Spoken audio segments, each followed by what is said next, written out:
Нормално, нели? Во новата емисија ББ нај со Бранко Бенинов имаме и нај гост. Това ни е Горан Пандев. Првото што треба да го направиме има да му држам една лекција на теснички, на струмнички, како што се вика. Значи, ќе му дадам најмалку 4 гола, со предност, се разбира, 3 да ми дадам предност. А играме до 4. Може? Само дали се разликуваме со дресот, ти бел и јас бел. Па добро, со вие нема, ќе се договарам. Не е проблем. Значи, целта на таа игра не е да се постигне гол, тук да се соборат стативите. Така ли? Значи, започнуваме. Топката е...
Треба да применам друга тактика. Не се совладува со игра. Сега ќе му измислам нова шема.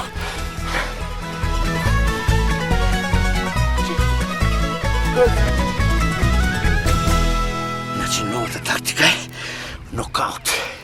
Ќе му треснем една. Пак морам да го победам, барам нарешено да извадам. Ќе го победам, не може. Он со мене. 3-2 ли? Опа, 2-9 дуел, само да не ми ги видя ръкавиците.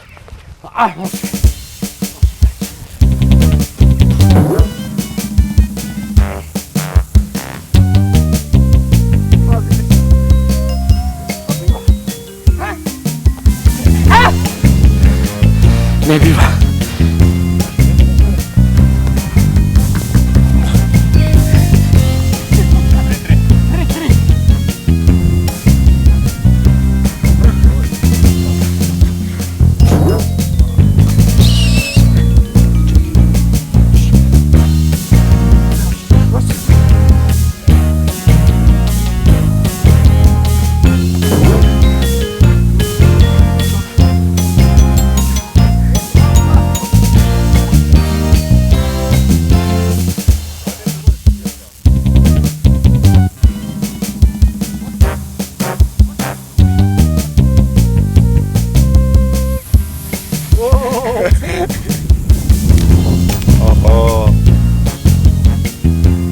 Това го нема Италия струнка.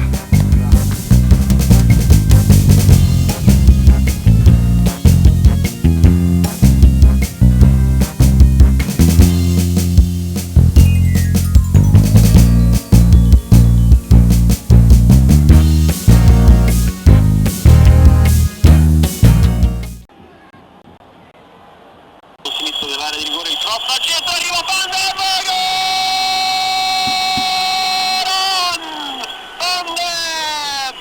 Inter 2, Lazio 1, velenoso Goran Pandev.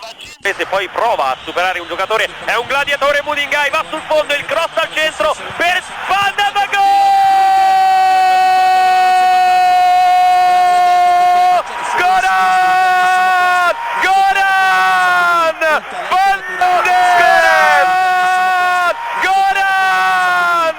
Pandev! Sauri al centro dell'area per Pandev, spalle alla porta, si gira Pandev, numero 2 giocatore Pandev, in terzo, tiro, gol! Gol! Gol! Goran! Goran!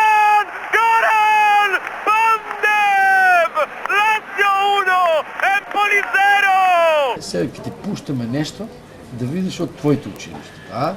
Никола Царов и Никола Карев. Нема проблем. Добро. Па побели сега да видиме што ќе видиш.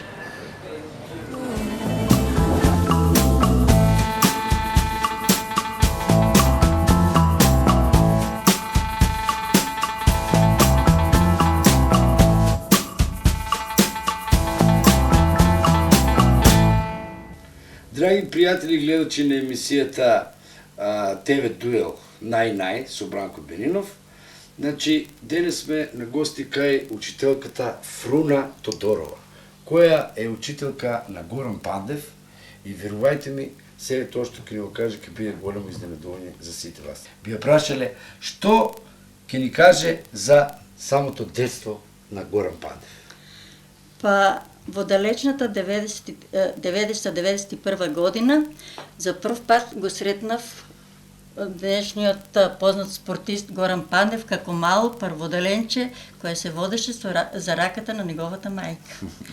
Јас сум премногу среќна што во таа генерација ученици беше и Горан, не дека е сега врвен спортист, тоа беше прекрасно дете, премногу мило, премногу другарство, помагаше на другарчињата, а ги имаше сите предиспозиции уште во прво оделение, како и баратеше со фудбалската топка и честопати се случуваше на одморите да закасне малце поради играњето на тоа. Може би некогаш сум ги укорувала. Малку укор, да. Да, но тоа не влијаеше, сепак он ми е премногу мил и драг и сум горда што сум била негова учителка. Меѓу сите спомени, имам и спомени убави при поставувањето на темата што сакам да бидам во својот живот. Да? Некои изразува желба да бидат лекари, некои полицајци, некои пејачи, меѓу другото Горан изрази желба дека сака да биде фудбалер. Браво, тоа беше некаква писмена шо? Задача? Писмена задача на тема. На тема по желбата што македонски сакам јазик. по македонски јазик, што баш сакам ме да интересира. бидам. И? И јас бев изненадена од неговиот состав и само си реков во себе, дај Боже, среќата да се оствари во животот, па кога јас ќе бидам стара, а вие ќе биде врхунски светски фудбалер спортист. Слушнав дека, значи, како дете, ако губел утакмица, плачел. Точно ли? Точно. Плаче. Се случуваше, одеше на вежби. И често пати, ако не даде гол, он се враќаше Тажен и тажен плачлив. и плаче. Горне зови. Од тие мои забелешки, уште од првиот ден, ги забележав солзите во неговите очи. Прегледувајќи ги, ние, знаете, просветните работници имаме спомени, слики од учениците. Да. Често пати се навраќам на сликите, ги гледаме генерациите, меѓу другите, сега од прво оделение немам сликата од Да. Горан, од второ, трето и четврто ја имам. И тука слободно можете. Добро, значи, ова е сега, ова е... Ова е 92 година, од прво оделение може, во второ оделение, може камерата да забележи. Еве го Горан вам. Да, ево, малиот Горан.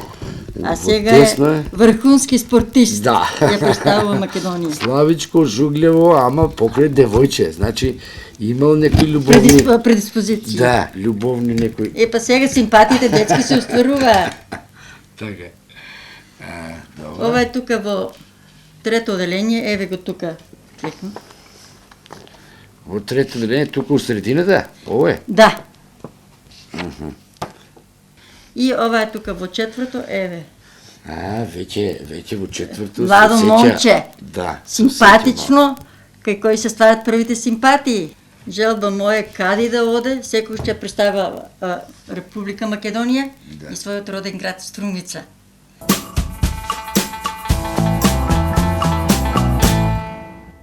ББ ТВ Дуел со Горан Пандев, значи има ексклузивно право да разговара и на тема од Беласица до Лацио.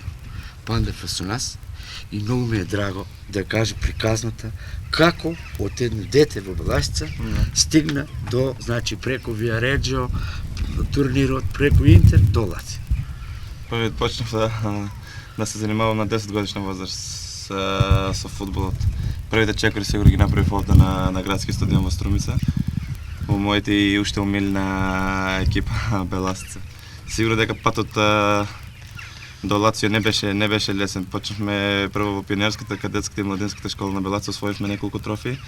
Прв тренер ми беше Матиничаров и со него работеше и Панче Патазија, бидејќи бевме многу деца. Ова генерација беше генерација Сумс и второ Сумс, трето мислам дека една од подобрите генерации што излезе, најталентирана генерација што излезе во последните 20 години овде во Струмица. Се работеше за квалитетна репрезентација и на 16 годишна возраст влегов во првиот тим на Беласица. Бевме во втора лига, али пред тоа се припремавме за еден многу важен турнир во Виареџо. Во Италија? Да. Председателот на клубот Таковски одлучи и ова генерација да испроба и надвор од македонските граници. Да. Отидовме во Виареџо, во група бевме со Бари, Гилмеш една аргентинска екипа и Перуџо уште една италијанска екипа. Мислам одигравме едни квалитетни надпревари.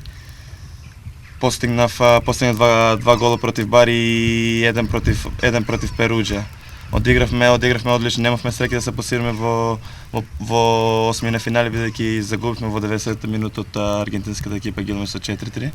Но сепак беше ставен, да, имаше многу менаџери, целта на председателот и на сите во клубот беше да одиме таму да одиграме, да видиме колку има квалитет и дали некој од нас вреди да остане во Италија или некој други. Или било каде.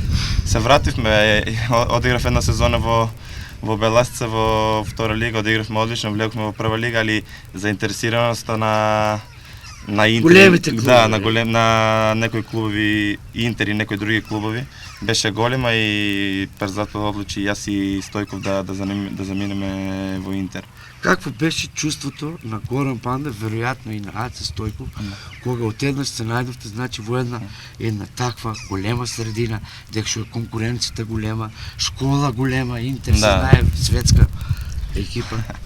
Па не, кога ни каже председателот Таковски дека за нас е заинтересиран Интер и треба кариерата да ја продолжиме во Милански Интер, не поверував. Сигурно дека не беше лесно од еден ваков мал клуб како што е Белаца да одеднаш да идеш во еден гигант како што е Интер. Да.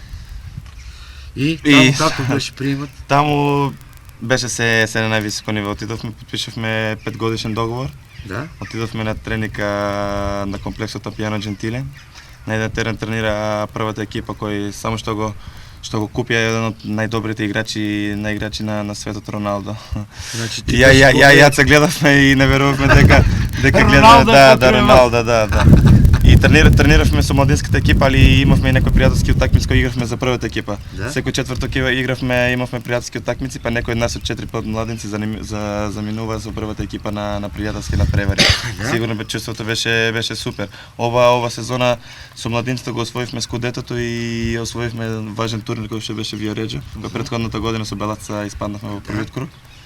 После 20 години младинците нитро освоија скудето. Значи со вас, со тебе и со Ац, така? Со мене Аце имаше и некои други Мартинс, во оваа генерација беше Мартинс, што настапува во Нјукасл. Он беше у Интер, Мартинс беше. Да, имавме стварно одлична екипа и одигравме една одлична сезона. Добро, и после тоа, значи? После не прати на позајмица во Специја. Да. Во серија C1, што е тоа нашата серија, трета лига. Овој клуб имаше собственост и Морати, 50% од акциите беа и на Морати, па нас од оваа генерација што го освоивме првенството и Виареџо, 5 играчи не прати таму на позајмица. Добро. Па тоа за мене беше големо искуство. Сигурно дека лигата да, игравме со прв тим, лигата беше јака, мислам дека многу поека од нашата прва лига. Сигурно дека ми дојдов до големо искуство и после не беше случајно што после една сезона во Специја отидов на позајмица во Анкона. Во екипа која се пласираше во серија. Во прва лига. Да. На почетокот во Анкона не беше многу лесно, бидејќи отидов на 20, имав 20, неполни 21 година и мислам дека не беше лесно да се избори место ова, бидејќи имаше напред искусни напагачи како што е Ганц, Хумнер, кој за италијанскиот фудбал значи многу. Да. Нали, чекав работа стрпливо, ја чекав мојата шанса и на првиот надпревар кога настав од почеток на надпреварот со Болонија, мислам дека одиграв еден од подобрите надпревари во мојата кариера. Да. И после, значи, Пандев, И после после тоа тоа- скок, Кенгурски, Лацио. После во јануарскиот преден рок, во последниот ден на јануарскиот преден рок, имаше заинтересираност од Лацио, бидејќи пред тоа игравме надпревар со Лацио во Анкона Лацио, одиграв одлично и Манчини многу беше заинтересиран да ме земе во неговата екипа. И продолжи разговорите со Интер, бидејќи јас имав уште важечки договор со Интер, за мене одлучуваше Интер. И решија да ме пуштат 50% на Лацио и да го откупат и да доплатат пари за Станковиќ. И после во Лацио заминав исто така. Оште и во клубот имаше големи проблеми. Отидовме на турне во Јапонија, а уште не се знаеше кој ќе биде собственик на клубот. Има многу долгови кон државата и тоа беше фактички една отидовме лоша со фаза. лошо, на почетокот беше многу Проблем беше кој ќе испаѓаше. финансиски, проблем. Има многу долг, сите Лацио ја го гледа во многу понисок ранг, да. Иначе јас сум навијач на Лацио уште пред таму 20 години, значи не оти ти играш во Лацио, туку уште навијам за Лацио уште времето кога отидоа таму Михајловиќ, Југовиќ, знаеш кој беше таа југословенска квалитетна репрезентација. Да, се тоа беше една квалитетна екипа и се бореше тоаш у највисок ранг. Да, мислам пред 4-5 години Лацио стало имаше добра екипа, се бореше за скудето, играше добро и во Лига на шампиони. Значи после тоа кога дојде Пандев, почна некој нагорна линија на Лацио. Да, после почнавме ова година изборивме опстанок кој беше многу тежок, бидејќи имавме 13 нови играчи, не беше лесно да се уиграш, да. Тоа е за првата година. Да, за првата година. После доаѓањето на тренерот Делио Роси. Да. Екипата како да се препоради.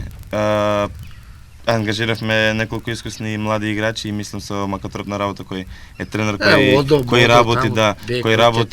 работи многу. Еве ова сезона сме во предквалификацијата на Лигата на шампионите. Мене ме интересира, значи амбициите на Лацио сигурно се поголеми отколку само да заврши нели во периодно на предквалификација и да падне после во Куп на УЕФА.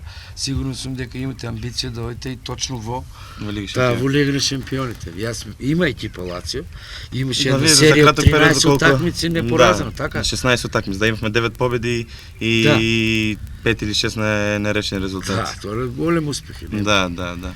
Мислам се и сигурно по преземањето на лотите, ова е 4-та сезона.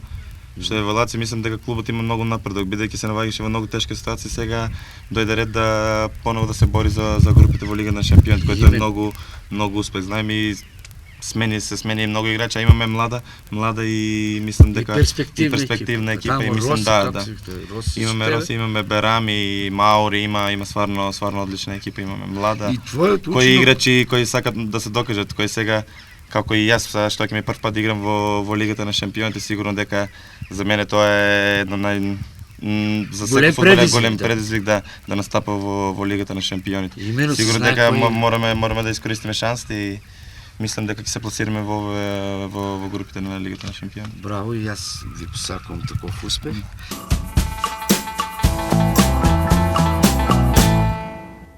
Сега се наоѓаме во училиштето Никола Вапцаров, каде што нашиот познат фудбалер Горан Пандев заврши основно образование. Со нас е наставникот, односно професорот по физичко и здравствено воспитување. Многу не интересира Горан Пандев како дете. Значи, дали покажуваше толку голем интерес за спорт и дали се предпоставуваше дека стане врвен фудбалер. Дали се предпоставуваше? Прашањето е точно на место. Точно на овој терен, пето оделение, кога дојда генерацијата од пето оделение, формиравме одмах секција право за фудбал. Тука ги почнаа чекорите за малиот фудбал на овој терен и градиштето. Горан Пандев беше во пето оделение ситно едно момче, но пргаво. После формирање на секцијата се гледаше дека во него има нешто надприродно. Се виде дека тој често пати беше водич во екипата и често пати знаеше да одлучи и да ја реши утакмицата уште на тие години. Како што годините одеа, 6-то, 7-то, 8-то одделение, тој се повеќе созреваше, меѓутоа се работеше доста по неколку тренинзи, напоредно во клубот Беласица, каде што и таму тој редовно тренираше. Овде секцијата игравме речиси поеднаш, неделно правевме тренинзи за школските надпревари за екипата. Често пати јас бев овде учесник во таа игра и сакаше да дојде до мене близу, да се подпре и да ја испроба својата снага. Често пати го градев, го буткав и често ќе го удрав малку намерно, да видам како ќе реагираше. Беше темперамент, реагираше одмах и навалуваше на мене да ме бутка, да се носи. И уште тогаш му рекол, мораш да јачеш уште, да биде малку појак, за да може да се носи. Друго, имавме доста надпревари. Учествувавме во школските надпревари во мал фудбал. И наставничката убаво рече, во една писмена тој нагласил, сакам да бидам фудбалер. Добро, која професија би одбрал? И точно и наставничката со тие зборови ми рече, писмената му гласеше, сакам да бидам, вика, фудбалер. Како фудбалер? Фудбалер.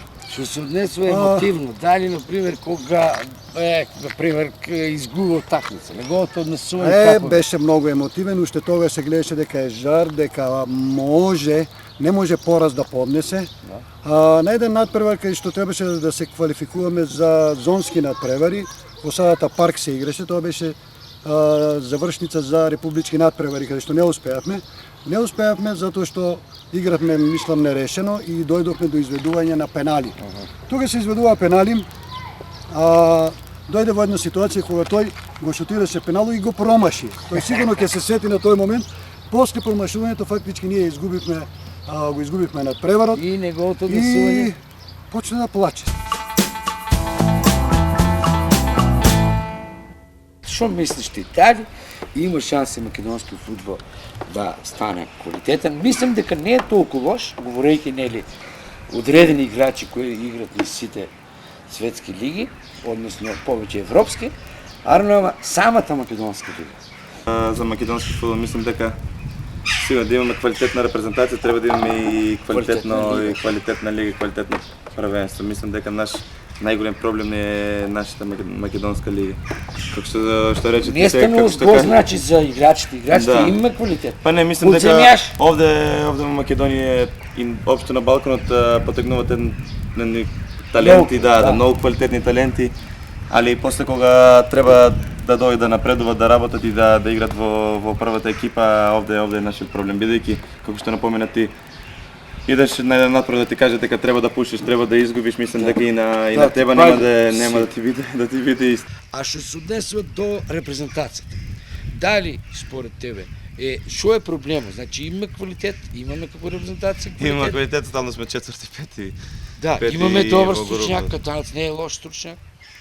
Па не, променивме секоја година мениме селектори. Сигурно дека мислам моја размислување треба на еден селектор или не на катанец или на некој друг или било кој да е, да му се даде повеќе простор за работа или повеќе години да направи еден договор од 4-5 години и да го остават да работи. Сигурно дека ово што го знаме, ние се собираме на 3 дена пред утакмица, не може човекот одма право преку ног да направи репрезентација или да направи игра.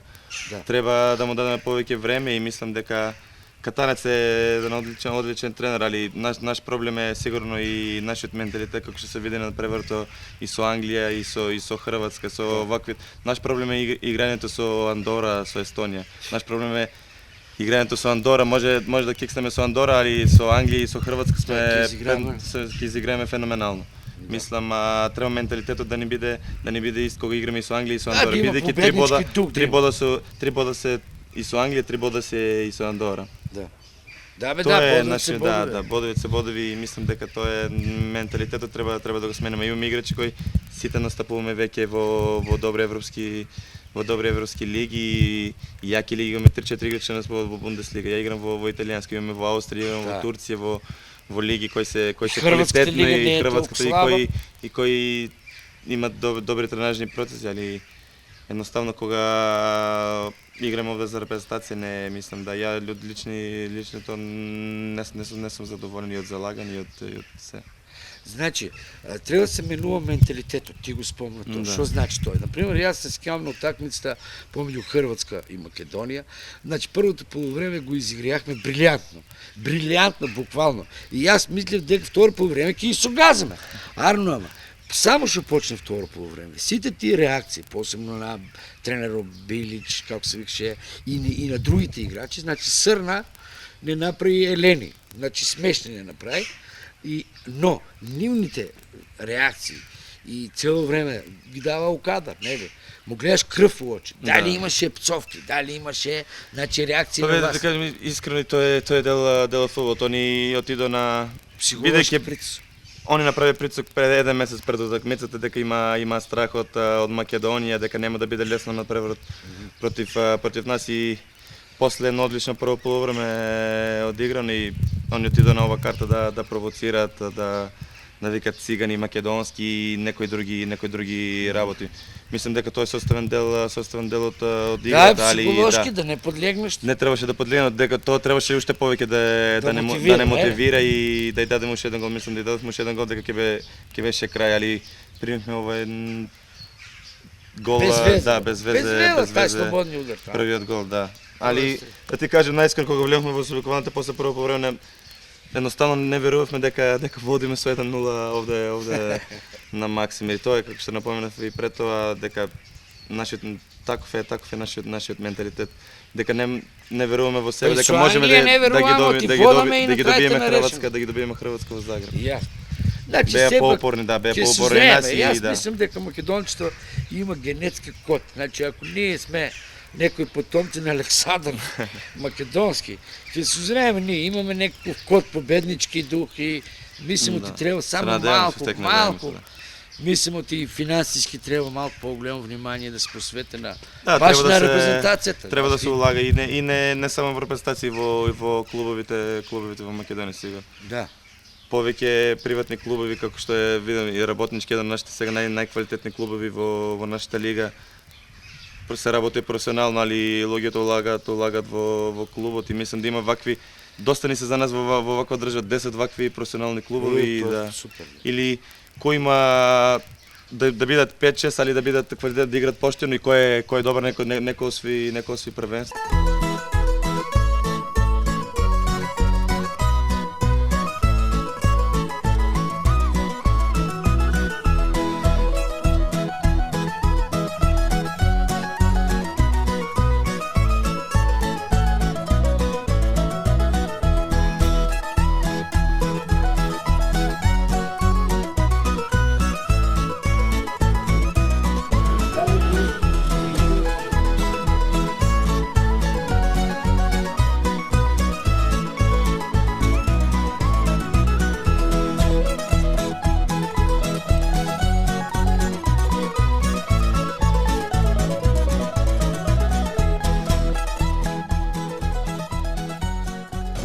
Се наоѓаме во кафичот 19-ка, кој е всушност и бројот на Пандев 19, и во ова ситуација нашиот, односно мојот гост во ББ Нај треба да одговара на неколку прашања од своите обожуватели.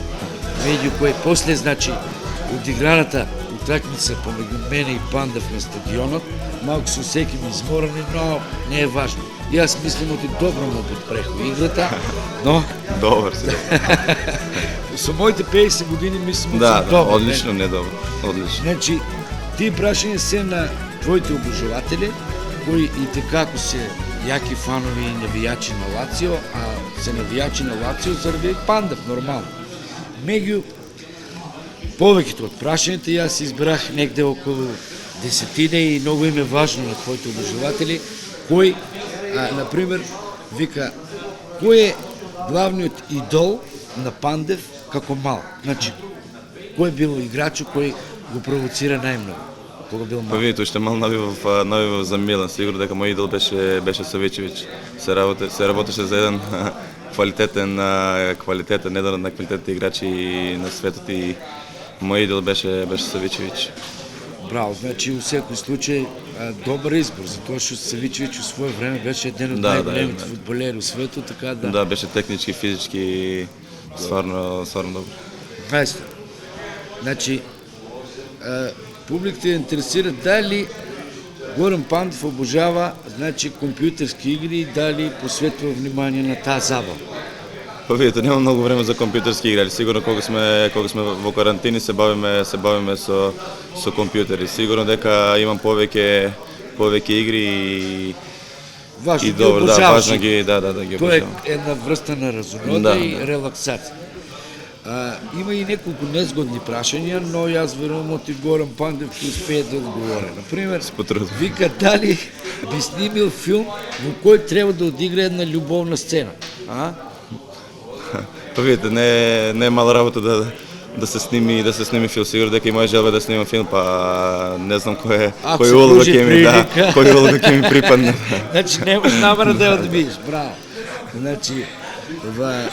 Значи во колку ти се понуди некој јак хонорар од страна на Playboy, дали Горан Пандев би направил една така гола сцена за насловна страна? Не, па не, мислам дека не сум размислил, да, не сум по карактер сум малку повлечен и страмежлив, па мислам дека тешко да би ја прифатил ова работа, да. Добро. Дали Горан Пандев некогаш имал шанса да биде на ноќно капење? Да. Тоа е интересна забава, ноќното капење обично се прави со баш интимно друштво и баш е забава. Да. Со другарите горе во Рим и девојките сигурно, да. Сме правиле многу вакви капења. А на нудистичка плажа се бил ли? Да, бил сум. Дали Горан Пандев, например, пред да излезе на плажа или било каде, се депилира? Тоа е прашање исто на твој обожувател. Да, стално се депилирам и поради клубот, ама мислам дека е полесно и за масажи и за се. Значи тоа е веќе обврска. Да, обврска за мене. А сигурно и подобро, да. Сега има едно интересно прашање во однос на италијанките. Италијанките се познати како убави жени. Дали Горан Пандев има некакво искуство со италијанки? Има ли нешто таму, машкоста македонска да се одбрани, Не, мислам имам девојка, живеем со девојка ми и баш ми супер со италијанките, сега не ме занимат. Не. Има едно интересно актерско прашање. Вика вака, една моја колешка, значи знаејќи дека треба со тебе да се видам, постави едно многу незгодно прашање. Вика, многу сакам да знам дали Горан Пандев може да ме изшутира и легне во волеј. Не, сега само со фелши, еле. Само фалшираш? Девојка ми девојка ми само со фелши. Волеј го оставаш само на терен. Да, само на терен. Потребен на терен, на друго е фелши. Добро, значи тој циклус од прилика го исцрпивме, нели, како материјал.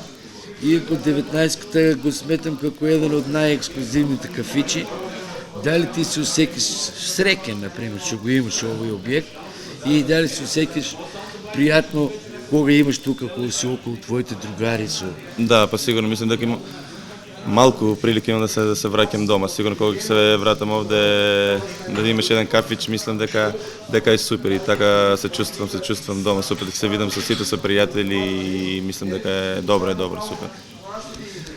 Бидејќи ние одигравме една утакмица, а сме во ситуација, значи да ги испробваме и кулинарските специјалитети на Горан Пандев. Јас сум чул дека ти правиш добра пица италијанска, стварно? И помагаш на девојката. Да, правим шпагети и пица и се. Јас мислам дека ќе биде добро да сготвиш една пица, да не направиш, па да се профрлиме ние во еден така пица ресторан, бидејќи и тебе тука не се служат такви јадења. Нема проблем. Јас викам дојдеме у Бонита. Ќе направиме, не е проблем. До година ако треба ќе правиме и коина, да. Треба. Значи за тука толку се профрламе во Бонита.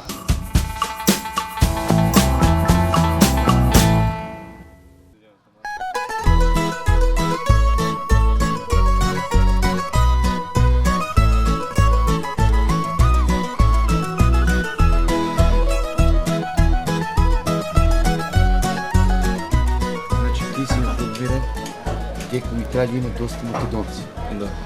А у градчето Пияченца има много струмичани. Малата Значи, Струмица. Да, струмиченца. Струмиченца. Се слуши дека има регистрирано околу 5000 луѓе, а се предпоставува дека има дури и 7000. Дали ти имаш некакви връзки со нив? Јас имам слушано дека у Пияченца има и македонска православна црква. Да. Тук се информирам. Да, запознаја сум, да. Запознаја сум со ова, да, за нашата црква во Пияченце и знаеш за еден странец како што ние сме во Италија да се направи една црква, да се возможи нашите луѓе да ја посетуваат оваа црква, мислам дека е една голема работа и пресреќен сум во тоа. Има како што напоменати пуно луѓе во Пияченца, наши од Струмици и од Струмичка, како што напомена скоро 7 до 8.000. Мислам дека ова бројка може да се зголеми. Имам доста пријатели. И некој да, стално се слушаме по телефони кога играм во овие блиски места до Пияченци, како што е Парма, Милано и стално доаѓаат да ме бодрат, да барат карти. Да, и доаѓаат да ме бодрат. Сигурно дека е одлично да има некој наш македонец на трибините да кога играш. Дали во Рим има македонци? И дали те бодрат тоа или слава? Има и во Рим доста македонци, али знаете дека моето време нема многу слободно време, али имам запознаено многу луѓе македонци во Рим и се дружиме во слободното време, идеме на вечера, на ручек, да. И кога играме на домашен терен, сигурно дека и давам карти да доаѓа да ги следат на преварите. Дали некој пат си имал некаков прием од страна на македонската амбасада? Да, во Рим, да. Во македонската, да. Одиш често? Да, одам често во македонската амбасада во Рим, да. Ти си еден од поголемите амбасадари, јас да ти кажам Имам контакти со нив и се на невисоко ниво. Браво, тоа е многу важно за македонски ниво. Дали Горан Пандев има време за културно да се издигне? Дали оде на театар, дали посетува изложби, дали гледа филмови, дали... Сигурно да за релаксација е најдобро културните манифестации, да. Сигурно дека, како што напомнав и претходно, дека нема многу време, али кога во слободното време пратам на доста филмови.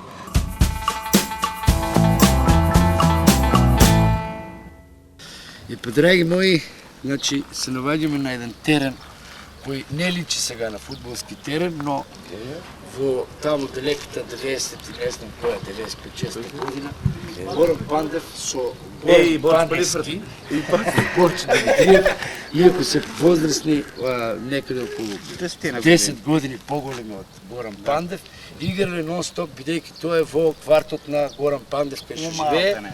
Да, и иако бил мал, нон-стоп бил во екипа со нив. Па многу веројатно публика ќе им биде интересно да кажеме што се случувало на тај терен, како сте играли, што сте играли. Он како малече беше така доста талентиран, се гледаше и затоа ние го взимаме тука да играе со нас. 10 години не е маленка разликата што дојде од тука, мислам меѓу нас и затоа добро барача со топката, еден од најдобрите беше веќе тугајска. Значи талент, покажувал некакви резултати кој? И затоа идеше тук со нас, ние играеме малски фудбал и со нас почнуваше. Од тука организацијски нешто имам слушано дека он учествувал на некои турнири заедно со вас. Да. Тогаш му беше првиот турнир во Ново село. Да? Го замаваме, немаше право да играе, немаше още 15 години, тогаш имаше си некои правила тама. Да. И со дозвола на тренерот на Гоф, на Матенчаров и на татко му, мислам, за да го пуштат со нас да играат, човеците без проблем даде. Тај беше званичен турнир, да, прв званичен турнир, мислам така, тука што се организираше. И каков резултат имаш од него? Резултат имаше една интересна случка. Ја и Борче може да го потврда тоа. Борче? Да. Што ќе кажеш ти за таа ситуација? Дека го кажувам, тоа беше надпревар. Игравме и кога Горан даде добар и атрактивен гол. Меѓу 3/4 половина. Да, направи еден така речено слалом низ играчето. Стана една голема мешаница. Веселба. И кога ние од бранбените играчи тргнавме се радуваме. Да му честите, Да му честитаме за стvarno добриот гол.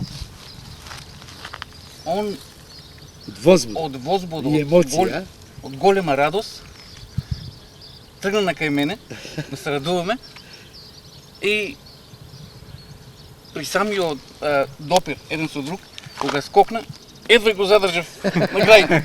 Значи има исто една анекдота, разкажува тук комшиите от малото, от сградата, кај што живее Пандев. Значи некои се собрали деците и биле во селото Свидовица, да. Во селото Свидовица и сите биле со точкови. А само Горан Пандев бил пеш. Значи трчејки, отишол до Свидовица, а бил само 5 одделение. Од тамо до тука исто трчал пеш. Тоа е 6-7 километра. Как не? Значи имал посебна енергија.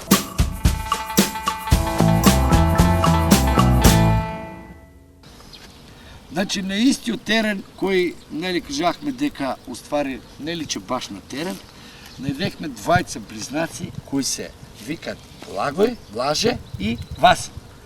Ај сега Благој и Васил да ни кажат шо мислат за Горан Пандев. Дали они сакат да станат фудбалери?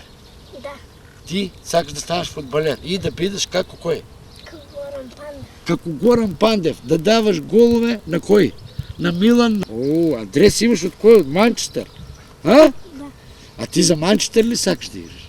За Манчестер? За Манчестер. Браво, имаш предиспозиции. Даваш ли много голове?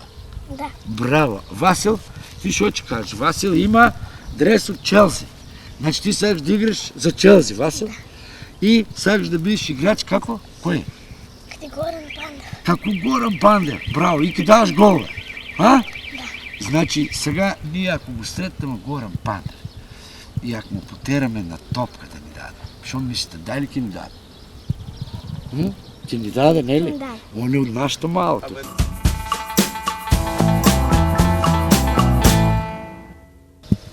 Значи се наоѓаме на вториот терен. Терен кој е на некој начин обврска од страна на тренерот Матеничаров. Горан Пандев морал заедно со другите нели од малото кои тренирале во Беласица, морале плюс фудбалската игра да гаат и други спортови. Односно за да добијат во висина, морале да играте и баскет. Ова е местото кај што играле баскет по значи таму во ноќните часове или не знам кога. Обично пред 10 сат, 2 обавезно кога да играја. Да, значи Да, со нас играја и ето тај дуканчето може да се види. значи се играло исклучиво на шише струнка. Кој губи части струнка. Така ли? Баскет се играеше, Да. по тројка играјаме. Обично не си права екипа по-младите, ние по-старите. И кој губеше најчесто? Се знам, по-маленки. Ако им Значи, губущиш по една Дали близнаците играт сега баскет? Ама не тука, не ли? За жал, после заминувањето на Горан Пандев во Лацио, од овој мал баскет терен, ништо не останало, само табла на која нема дури ни кош. Значи јас можем само да ви заблагодарам и бидејќи не сме играли по еден баскет, јас сега викам се усеќам, значи дека јас сум го изгубил мечо и ве поканувам јас да участвам сега по една студија.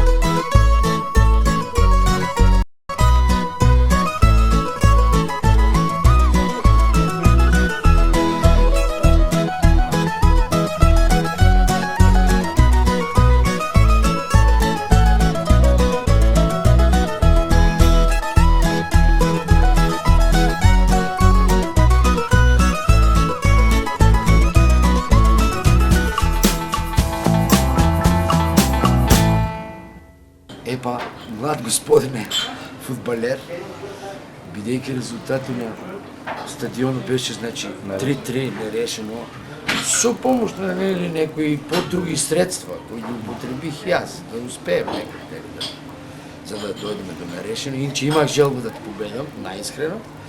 Јас се надевам дека во областта на кулинарството ќе се истакнеш. Знам дека у Италија се јаде најмногу пица и шпагети, и тортелини, не знам што. Дали си ти подготвен да ни спремаш една пица на твој начин? Да, нема проблем, спремни сме да направиме една пица. Да, дали помагаш ти на девојката дома? Помагам, да. Што најмногу правиш? Еми, у Италија најлесно да се направат шпагети и макарони, да, и Цели, пица, ги да. разтеглиш, а?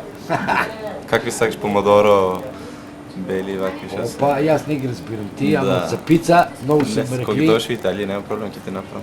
Не, тук ги направиш. Тука ли? Тука. Тука Бидейки пица се ќе ти направам, няма проблем. Бидейки се навагаме у един от най-ексклюзивните Най-ексклюзивните. пица ресторанти. Това е Бонита, ќе видиме на лице место как ќе успееш ти майсторски да го направиш. Повели окојната майстора.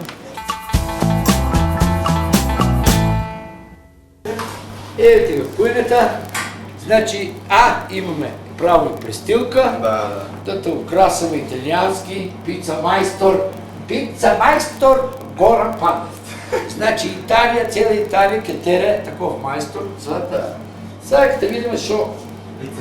Значи после футболската кариера Имаш професия. имам професия. Пица ресторант, Бонита и пица майстор Горан Пандев. Така.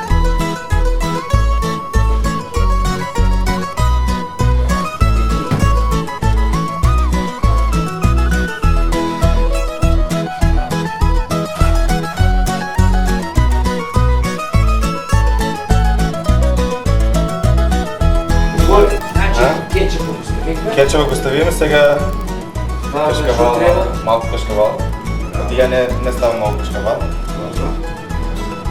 И ядам так. Ти е много мърси. Да. Така ли? Да, Браво. да не добиеме някаква... Холестерол. А холестерол пречи до так. Прече. Добро. После шунка. Добро. Не, доста кашкавал, не става много кашкавал. Добро, и аз това ти викам тури по-добре. Я знаеш, че повече ще ядам, майстор, затова. Ти не смеш да ядеш много мръсно. Не ядам много мръсно. Браво, бе, майстор. Аз те не гледам, че взедам живо. Аз тебе. Може ли да не ги изпечем? Може да не. Браво, Готи. Друго сега, това. Друго стане малко габи. Значи печурки, шампиньони, първо класа. Браво, майстор.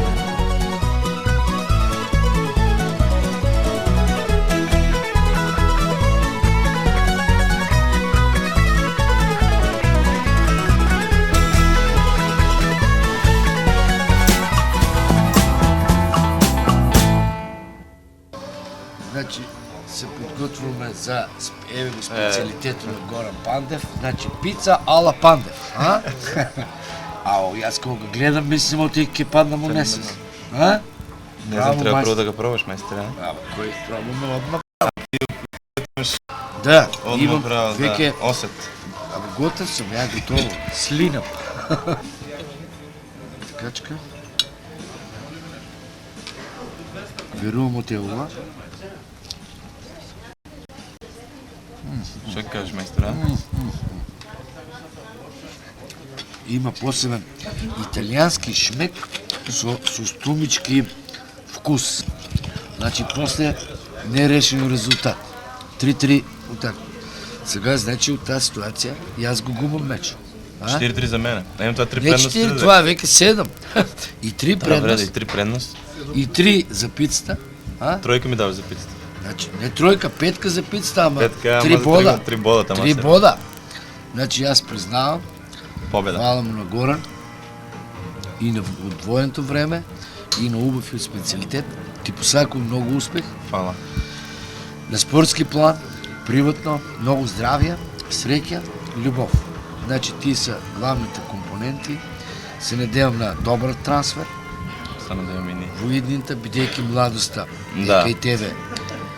Важна, ти си 23 години, футбол се игра до 33-4, да ти даде Господ здрави нозе, не? И коректни противници. Това не е битно, да.